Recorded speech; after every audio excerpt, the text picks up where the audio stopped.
September 18, 2017. In a federal bankruptcy court in Richmond, Virginia, a company that had sold joy to 3 generations of American children filed for Chapter 11 protection, listing $5.3 billion in debt.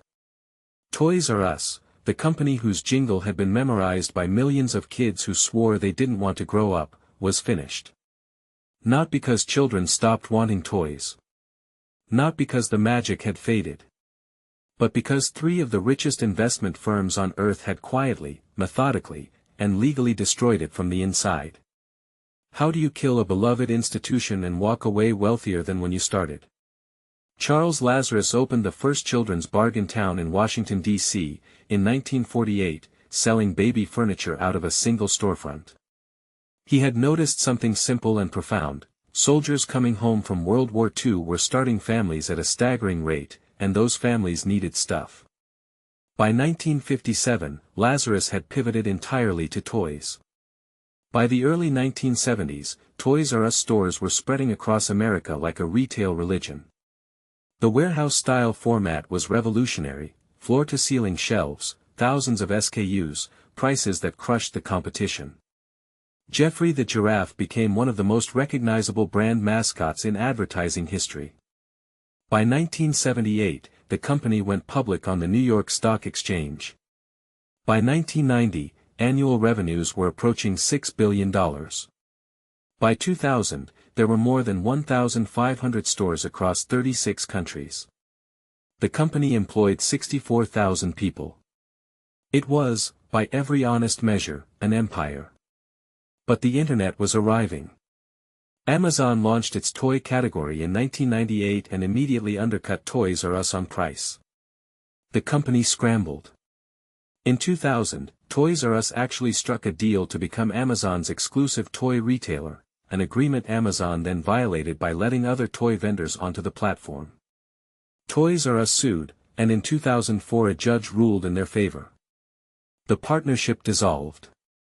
The company stood at a crossroads, injured, but still enormous, still profitable, still beloved by the families who walked through its doors every holiday season.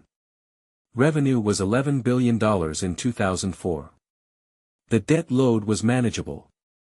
The brand was intact. And then came the decision that changed everything. July 21, 2005. The deal closed.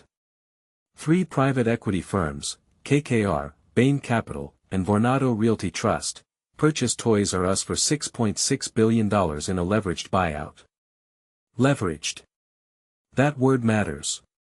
It means the buyers used borrowed money to fund the purchase, and then placed that debt directly onto Toys R Us itself, transforming the company from a cash-generating retailer into a vehicle for servicing someone else's loan. The mechanics were precise and deliberate. Of the $6.6 billion purchase price, approximately $5.3 billion was financed with debt. Toys R Us, the company, its stores, its inventory, its name, was now legally obligated to repay money it had never asked to borrow, for a transaction it had no control over. Annual interest payments immediately consumed roughly $400 million per year. In the toy retail industry, where margins were already thin, this was not a headwind. It was a wall. The private equity firms would later argue the strategy made sense. The thinking, as articulated in investor presentations at the time, was that Toys R Us could be modernized, made leaner, and eventually relisted on the public markets at a profit. KKR Managing Director Michael Calbert was quoted in trade publications describing the deal as an opportunity to unlock the full potential of an iconic brand. Bain Capital had previously executed similar restructuring plays. The model, on paper, showed a viable path forward. What it required was flawless execution, generous credit markets, and a retail environment that would cooperate. None of those things materialized. The 2008 financial crisis tightened credit. Competing retailers, Walmart, Target, Amazon, accelerated investment in their toy categories. Between 2005 and 2017, Toys R Us paid out over $5 billion in interest and fees, money that should have gone into e-commerce infrastructure, store renovations, and price competitiveness. Competitors were spending hundreds of millions building digital platforms. Toys R Us was spending its capital on debt service. Former CEO Gerald Storch, who ran the company from 2006 to 2013, later said publicly that the debt made it impossible to invest the way we needed to. He was not wrong. When the private equity owners attempted to take the company public again in 2010, the IPO was withdrawn. A second attempt in 2013 failed. The door was closing. Slowly, then all at once. On September 18, 2017, Toys R Us collapsed into bankruptcy. The restructuring that was supposed to be temporary became terminal. The store closures began in January 2018. By June of that year, every single Toys R Us location in the United States had shuttered. All 735 of them. 33,000 American workers lost their jobs. Not downsized. Not restructured. Gone. Most of them received minimal severance, in many cases, none at all. The workers filed claims in bankruptcy court. Attorneys for the creditors, the banks, the institutional bondholders moved to the front of the line. The employees waited at the back. A grassroots campaign organized by former workers called Rise Up Retail pressured the private equity owners directly. Activist investor groups and labor organizers gathered outside the offices of KKR in Manhattan, demanding that the firms contribute to a severance fund. In November 2018, KKR, Bain, and Vornado agreed to contribute a combined $20 million to a fund for displaced workers. $20 million, split among 33,000 people. That works out to roughly $606 per employee. The average tenure of a Toys R Us employee at the time of closure was 9 years. Charles Lazarus, the man who had built the company from a single furniture store in Washington, died on March 22, 2018, 9 days after the closure announcement. He was 94 years old. The timing was not lost on anyone. Meanwhile, the private equity firms had already extracted hundreds of millions in fees from the company during the years of ownership. KKR, Bain, and Vornado charged Toys R Us approximately $470 million in advisory, management, and transaction fees over the life of the deal, money paid directly to them out of the company's operating revenue while workers were told there was nothing left. No one went to prison. No laws were broken. No regulatory body intervened. The firms involved reported robust returns to their own investors and other portfolio companies during this same period. Here is the unexpected consequence that rarely gets mentioned.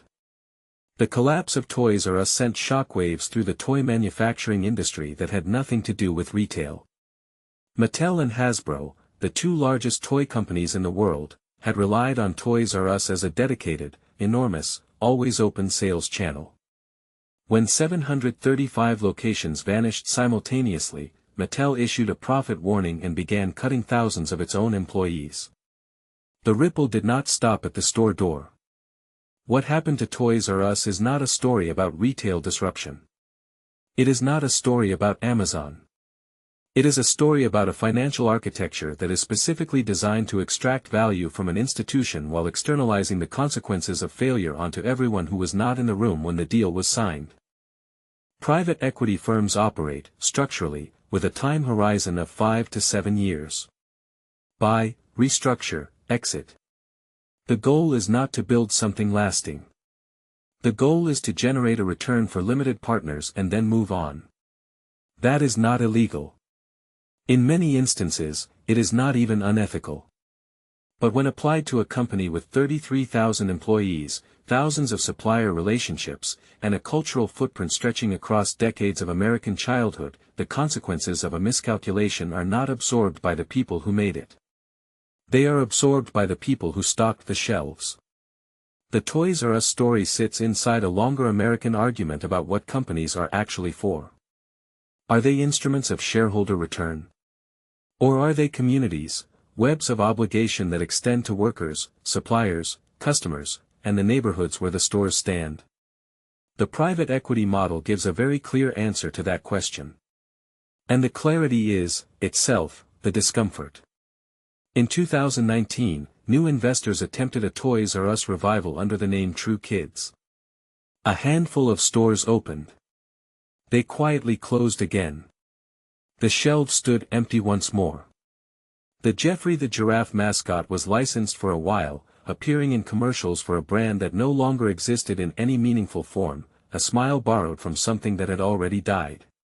Somewhere, right now, a warehouse sits where a Toys R Us used to be. A child who went there every Christmas will never be able to take their own child. Debt does not just close stores. Debt buries memories.